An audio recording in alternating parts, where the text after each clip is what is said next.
प्रेम से बोलिए श्री सत्यनारायण भगवान की जय। आज के दिन श्री सत्यनारायण भगवान की कथा पढ़ी अथवा सुनी जाती है। तो आइए आज आपको सुनाते हैं श्री सत्यनारायण भगवान की संपूर्ण व्रत कथा और आरती। एक समय नैमिषारण्य तीर्थ में शौनक आदि 88,000 ऋषियों ने श्री सूत जी से पूछा, हे प्रभु, इस कलयुग में वेद विद्या रहित मनुष्यों को प्रभु भक्ति किस प्रकार मिलेगी और उनका उद्धार कैसे होगा। इसलिए हे मुनि श्रेष्ठ, कोई ऐसा तप कहिए जिससे थोड़े समय में पुण्य प्राप्त हो जाए तथा मनोवांछित फल मिले। वह कथा सुनने की हमारी बहुत इच्छा है। सर्वशास्त्र ज्ञाता श्री सूत जी बोले, हे वैष्णवों में पूज्य, आप सबने प्राणियों के हित की बात पूछी है। अब मैं उस श्रेष्ठ व्रत को आप लोगों से कहूंगा जिस व्रत को नारद जी ने लक्ष्मी नारायण जी से पूछा था और लक्ष्मीपति ने मुनि श्रेष्ठ नारद जी से कहा था। सो ध्यान से सुनिए। एक समय योगी राज नारद जी दूसरों के हित की इच्छा से अनेक लोकों में घूमते हुए मृत्यु लोक में आ पहुँचे। यहाँ अनेक योनियों में जन्मे हुए प्राय सभी मनुष्यों को अपने कर्मों द्वारा अनेकों दुखों से पीड़ित देखकर सोचा, किस यत्न के करने से निश्चय ही प्राणियों के दुखों का नाश हो सकेगा। ऐसा मन में सोचकर विष्णु लोक को चले गए। वहां श्वेत वर्ण और 4 भुजाओं वाले देवों के ईश नारायण को देखकर, जिनके हाथों में शंख चक्र गदा और पद्मा थे, वे वरमाला पहने हुए थे, उनकी स्तुति करने लगे। हे भगवान, आप अत्यंत शक्ति से संपन्न हैं। मन तथा वाणी भी आपको नहीं पा सकती। आपका आदि मध्य अंत नहीं है। निर्गुण स्वरूप सृष्टि के आदि भूति व भक्तों के दुखों को नष्ट करने वाले हो। आपको मेरा नमस्कार है। नारद जी से इस प्रकार की स्तुति सुनकर विष्णु भगवान बोले, हे मुनि श्रेष्ठ, आपके मन में क्या है? आपका किस काम के लिए आगमन हुआ है? निःसंकोच होकर कहिए। तब नारद मुनि बोले, मृत्यु लोक में सब मनुष्य जो अनेक योनियों में पैदा हुए हैं, अपने अपने कर्मों के द्वारा अनेक प्रकार के दुखों से दुखी हो रहे हैं। हे नाथ, मुझ पर दया रखते हो तो बताइए कि उन मनुष्यों के सब दुख थोड़े से ही प्रयत्न से कैसे दूर हो सकते हैं। हे नारद, मनुष्यों की भलाई के लिए तुमने बहुत अच्छी बात पूछी है। जिस काम के करने से मनुष्य मोह से छूट जाता है, वह मैं कहता हूँ, सुनो। बहुत पुण्य देने वाला स्वर्ग तथा मृत्यु लोक दोनों में दुर्लभ एक उत्तम व्रत है। आज मैं प्रेम वश होकर तुमसे कहता हूँ। सत्यनारायण का यह व्रत अच्छी तरह विधि पूर्वक करने से मनुष्य आयु पर्यंत यहाँ सुख भोग कर मरने पर मोक्ष को प्राप्त होता है। श्री भगवान के वचन सुनकर नारद मुनि बोले कि उस व्रत का फल क्या है? क्या उस व्रत का विधान है और किसने यह व्रत किया है और किस दिन यह व्रत करना चाहिए? विस्तार से कहिए। भगवान श्री विष्णु बोले, दुख शोक आदि को दूर करने वाला, धन धान्य को बढ़ाने वाला, सौभाग्य तथा संतान को देने वाला यह व्रत सब स्थानों पर विजयी करने वाला है। भक्ति और श्रद्धा के साथ किसी भी दिन मनुष्य श्री सत्यनारायण की शाम के समय ब्राह्मणों और बंधुओं के साथ धर्मपरायण होकर पूजा करे। भक्ति भाव से नैवेद्य, केले का फल, घी, दूध और गेहूं का चूर्ण सवाया ले। गेहूं के अभाव में साठी का चूर्ण, शक्कर और गुड़ ले और सब भक्षण योग्य पदार्थ जमा करा के भगवान के अर्पण कर दें तथा बंधुओं सहित ब्राह्मणों को भोजन कराएं। इसके पश्चात स्वयं भी भोजन करें। नृत्य गीत आदि का आचरण करके भगवान सत्यनारायण का स्मरण करते हुए समय व्यतीत करे। इस तरह व्रत करने पर मनुष्यों की सभी इच्छा निश्चय ही पूरी होती है। विशेषकर कली काल में भूमि पर यही मोक्ष का सरल उपाय है। इसके प्रसंग में सूत जी बोले, हे ऋषियों, जिसने पहले समय में इस व्रत को किया है उसका इतिहास कहता हूँ, ध्यान से सुनो। सुंदर काशीपुरी नगरी में एक अत्यंत निर्धन ब्राह्मण रहता था। वह भूख और प्यास से बेचैन हुआ नित्य पृथ्वी पर घूमता था। ब्राह्मणों से प्रेम करने वाले भगवान ने ब्राह्मण को दुखी देखकर बूढ़े ब्राह्मण का रूप धर के उसके पास जाकर आदर के साथ पूछा, हे विप्र, नित्य दुखी हुआ पृथ्वी पर क्यों घूमते हो? हे श्रेष्ठ ब्राह्मण, यह सब मुझसे कहो, मैं सुनना चाहता हूँ। ब्राह्मण बोला, मैं निर्धन ब्राह्मण हूँ, भिक्षा के लिए पृथ्वी पर फिरता हूँ। हे भगवान, यदि आप इसका उपाय जानते हो तो कृपा करके कहो। वृद्ध ब्राह्मण बोला कि सत्यनारायण भगवान मनवांछित फल देने वाले हैं, इसलिए हे ब्राह्मण, तू उनका पूजन कर, जिसके करने से मनुष्य सब दुखों से मुक्त होता है। ब्राह्मण को व्रत का सारा विधान बताकर बूढ़े ब्राह्मण का रूप धारण करने वाले सत्यनारायण भगवान अंतर्ध्यान हो गए। जिस व्रत को वृद्ध ब्राह्मण ने बताया है, मैं उसको करूंगा, यह निश्चय करने पर उसी रात में नींद भी नहीं आई। वह सवेरे उठकर सत्यनारायण के व्रत का निश्चय करके भिक्षा के लिए चला गया। उस दिन उसको भिक्षा में बहुत धन मिला, जिससे बंधु बांधवों के साथ उसने सत्यनारायण जी का व्रत किया। इसके करने से वह ब्राह्मण सब दुखों से छूटकर अनेक प्रकार की संपत्तियों से युक्त हो गया। उस समय से वह ब्राह्मण हर मास व्रत करने लगा। इस तरह सत्यनारायण भगवान के व्रत को जो करेगा वह सब पापों से छूटकर मोक्ष को प्राप्त होगा। आगे जो पृथ्वी पर सत्यनारायण का व्रत करेगा वह मनुष्य सब दुखों से छूट जाएगा। सूत जी ऋषियों से बोले कि इस तरह नारद जी ने नारायण का कहा हुआ यह व्रत मैंने तुमसे कहा। हे विप्रो, मैं अब और क्या कहूँ?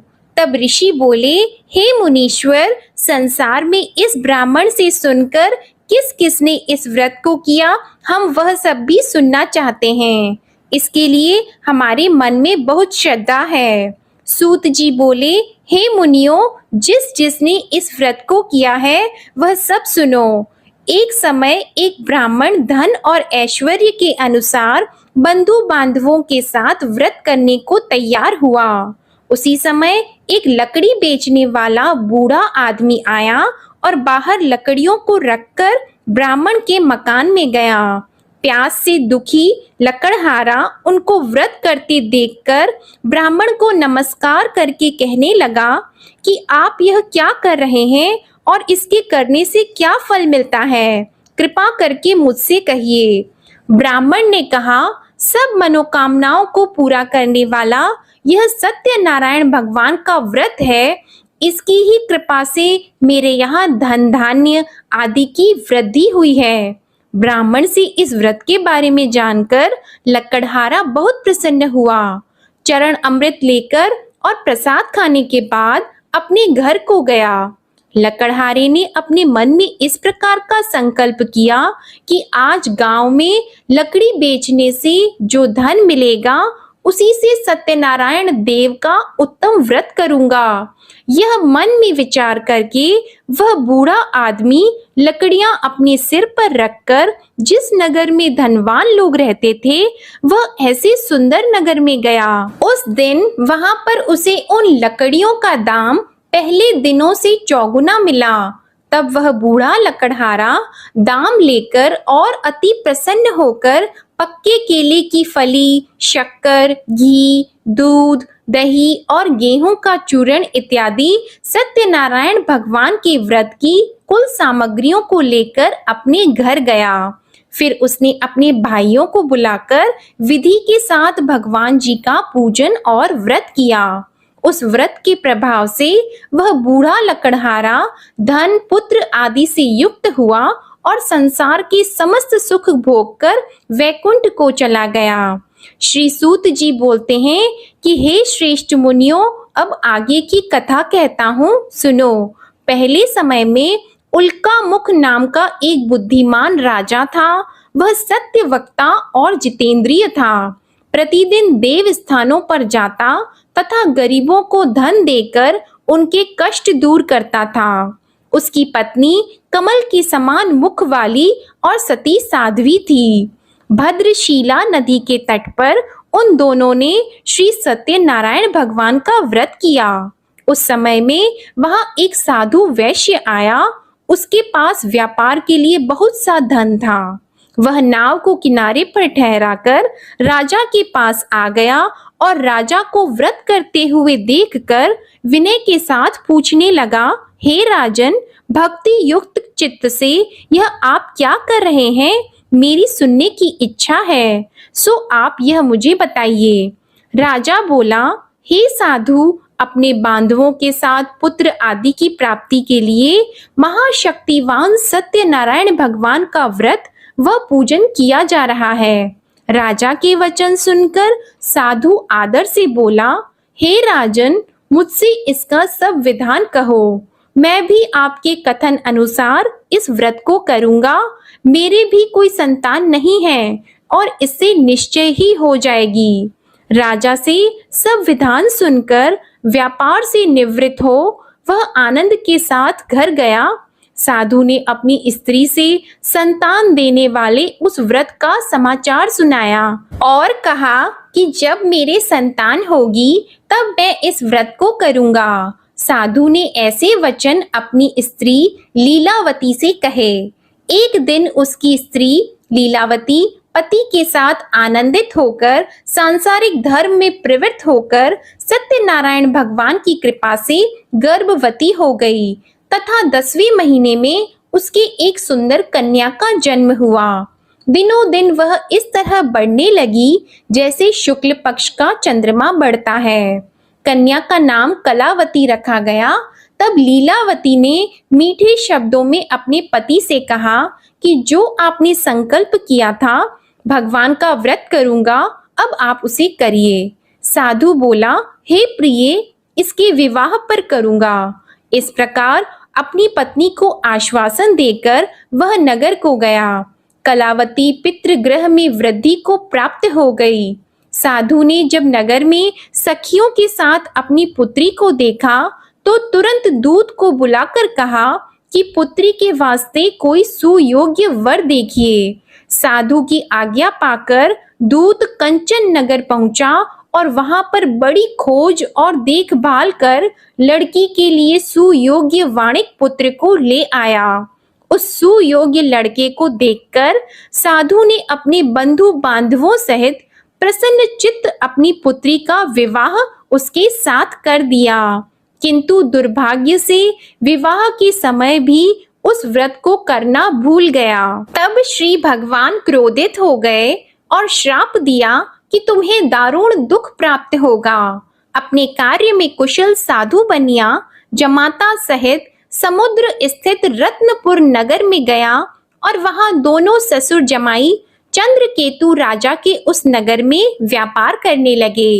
एक रोज भगवान सत्यनारायण की माया से प्रेरित कोई चोर राजा का धन चुराकर भागा जा रहा था, किंतु राजा के दूतों को आता देखकर चोर ने घबराकर भागते हुए राजा के धन को वहीं चुपचाप रख दिया जहां वो ससुर जमाई ठहरे हुए थे।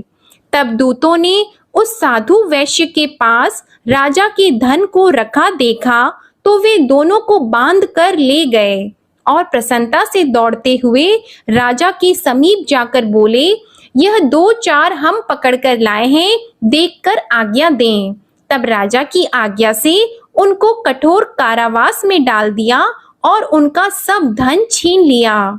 सत्यनारायण भगवान के श्राप द्वारा उनकी पत्नी भी घर पर बहुत दुखी हुई और घर पर जो धन रखा था चोर चुरा कर ले गए। शारीरिक व मानसिक पीड़ा तथा भूख प्यास से अति दुखित होकर अन्न की चिंता में कलावती एक ब्राह्मण के घर गई। वहां उसने सत्यनारायण भगवान का व्रत होते देखा, फिर कथा सुनी तथा प्रसाद ग्रहण करके रात को घर आई। माता ने कलावती से कहा, हे पुत्री, अब तक कहाँ रह गई थी, वह तेरे मन में क्या है? कलावती बोली, हे माता, मैंने एक ब्राह्मण के घर श्री सत्यनारायण भगवान का व्रत देखा है। कन्या के वचन सुनकर लीलावती भगवान के पूजन की तैयारी करने लगी। लीलावती ने परिवार और बंधुओं सहित श्री सत्यनारायण भगवान का पूजन किया और वर मांगा कि मेरे पति और दामाद शीघ्र आ जाएं। साथ ही प्रार्थना की कि हम सबका अपराध क्षमा करो। सत्यनारायण भगवान इस व्रत से संतुष्ट हो गए और राजा चंद्रकेतु को स्वप्न में दर्शन देकर कहा, हे राजन, दोनों वैश्यों को प्रातः ही छोड़ दो और सब धन जो तुमने ग्रहण किया है वह दे दो, नहीं तो मैं तेरा धन, राज्य, पुत्र आदि सब नष्ट कर दूंगा। राजा से ऐसे वचन कहकर भगवान अंतर्ध्यान हो गए। प्रातःकाल राजा चंद्रकेतु ने सभा में अपना स्वप्न सुनाया। फिर दोनों वाणिक पुत्रों को कैद से मुक्त कर सभा में बुलाया। दोनों ने आते ही राजा को नमस्कार किया। राजा मीठे वचनों से बोले, हे महानुभावों, भावी वश ऐसा कठिन दुख प्राप्त हुआ है, अब तुम्हें कोई भय नहीं।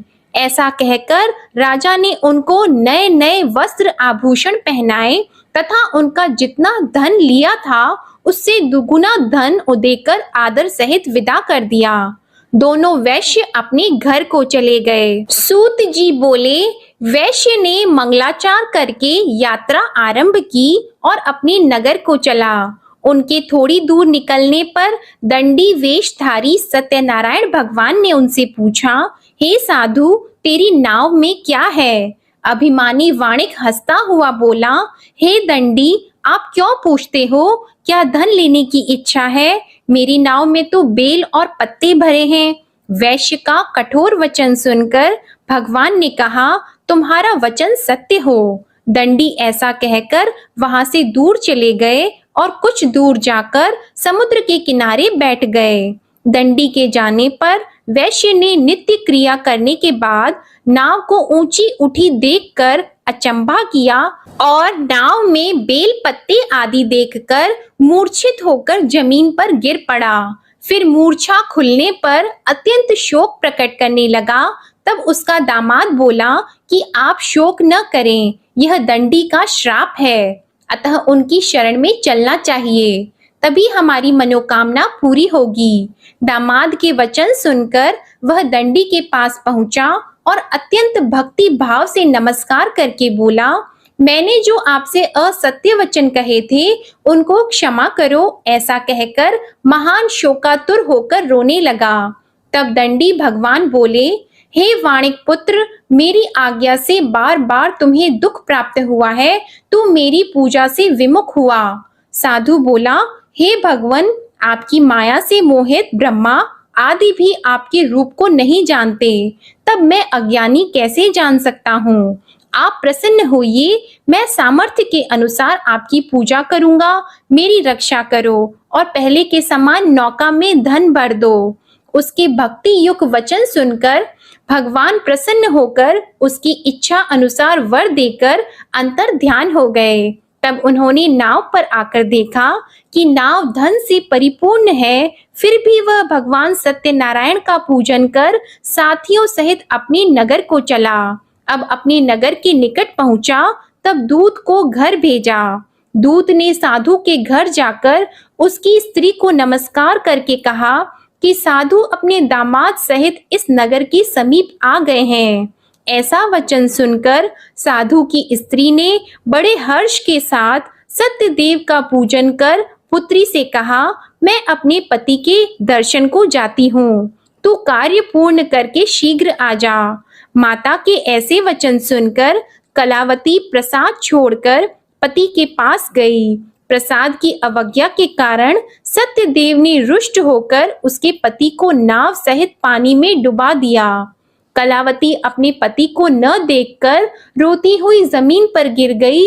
इस तरह नौका को डूबा हुआ तथा कन्या को रोता देखकर साधु दुखी होकर बोला, हे प्रभु, मुझसे या मेरे परिवार से जो भूल हुई है उसे क्षमा करो।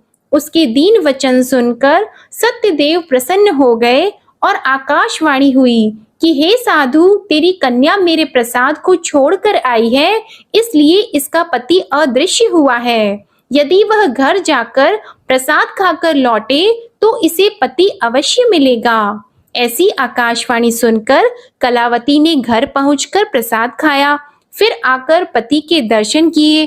तत्पश्चात साधु ने बंधु बांधवों सहित सत्यदेव का विधि पूर्वक पूजन किया। उस दिन से वह पूर्णिमा को सत्यनारायण का पूजन करने लगा। फिर इस लोक का सुख भोग कर अंत में स्वर्ग लोक को गया। सूत जी बोले, हे ऋषियों, मैं और भी कथा कहता हूँ, सुनो। प्रजापालन में लीन तुंगध्वज नाम का राजा था। उसने भी भगवान का प्रसाद त्याग कर बहुत दुख पाया। एक समय वन में जाकर वन्य पशुओं को मारकर बड़ के पेड़ के नीचे आया। वहां उसने ग्वालों को भक्ति भाव से बांधवों सहित सत्यनारायण जी का पूजन करते देखा। राजा देखकर भी अभिमानवश वहां नहीं गया और न ही पूजन किया या नमस्कार किया। जब ग्वालों ने भगवान का प्रसाद उसके सामने रखा तो वह प्रसाद को त्याग कर अपनी सुंदर नगरी को चला गया। वहां उसने अपना सब कुछ नष्ट पाया तो वह जान गया कि यह सब भगवान ने किया है। तब वह विश्वास करके ग्वालों के समीप गया और विधि पूर्वक पूजन करके प्रसाद खाया तो सत्यदेव भगवान की कृपा से पहले जैसा था वैसा ही हो गया। फिर दीर्घ काल तक सुख भोग कर मरने पर स्वर्ग लोक को गया। जो मनुष्य इस परम दुर्लभ व्रत को करेगा, भगवान सत्यनारायण की कृपा से उसे धन धान्य की प्राप्ति होगी। निर्धन धनी और बंदी बंधन से मुक्त होकर निर्भय हो जाता है। संतानहीनों को संतान प्राप्त होती है तथा सब मनोरथ पूर्ण होकर अंत में वैकुंठ धाम को जाता है। यह सत्य है। श्री सूत जी कहते हैं कि ब्राह्मणों, आपको मैंने सत्यनारायण व्रत की यह पावन कथा सुनाई है। इस व्रत का पालन करके मनुष्य सभी दुखों से मुक्त हो जाता है। विशेषतः कलयुग में श्री सत्यनारायण की पूजा महान फल देने वाली है। इन देवता को कोई सत्यनारायण कहते हैं और कोई सत्यदेव कहते हैं। अनेक रूपों में श्री सत्यनारायण भगवान सभी के मनोरथों को पूर्ण करते हैं। ये सनातन सत्यदेव कलयुग में सत्य व्रत के रूप में अवतरित होंगे। हे श्रेष्ठ मुनियों, जो मनुष्य नित्य इसका पठन व श्रवण करता है, श्री सत्यनारायण भगवान की कृपा से उसके सभी पाप नष्ट हो जाते हैं। प्रेम से बोलो श्री सत्यनारायण भगवान की जय। श्री सत्यनारायण संपूर्ण व्रत कथा समाप्त। अब आप सुनिए श्री सत्यनारायण भगवान की आरती। जय लक्ष्मी रमणा स्वामी, जय लक्ष्मी रमणा। सत्यनारायण स्वामी, सत्यनारायण स्वामी, जनपातक हरणा। जय लक्ष्मी रमणा। रत्न जड़ित सिंहासन, अद्भुत छवि राजे स्वामी, अद्भुत छवि राजे। नारद करत निराजन, नारद करत निराजन, घंटावन बाजे। जय लक्ष्मी रमणा। प्रगट भई कलि कारण, द्विज को दरस दियो स्वामी, द्विज को दरस दियो। बूढ़ो ब्राह्मण बनकर, बूढ़ो ब्राह्मण बनकर, कंचन महल कियो। जय लक्ष्मी रमणा। दुर्बल भील कठारो, जिन पर कृपा करी, जिन पर कृपा करी। चंद्रचूड़ एक राजा, चंद्रचूड़ एक राजा, तिनकी विपत्ति हरी। जय लक्ष्मी रमणा। वैश्य मनोरथ पायो, श्रद्धा तज दीन्ही स्वामी, श्रद्धा तज दीन्ही। सो फल भोग्यो प्रभु जी, फिर स्तुति कीन्ही। जय लक्ष्मी रमणा। भाव भक्ति के कारण छिन छिन रूप धरियो, स्वामी छिन छिन रूप धरियो। श्रद्धा धारण कीन्ही, श्रद्धा धारण कीन्ही, तिनको काज सरियो। जय लक्ष्मी रमणा, ग्वाल बाल संग राजा, बन में भक्ति करी, स्वामी बन में भक्ति करी। मन वांछित फल दीन्हो, मन वांछित फल दीन्हो, दीन दयालु हरि। जय लक्ष्मी रमणा, चढ़त प्रसाद सवायो, कदली फल मेवा, स्वामी कदली फल मेवा।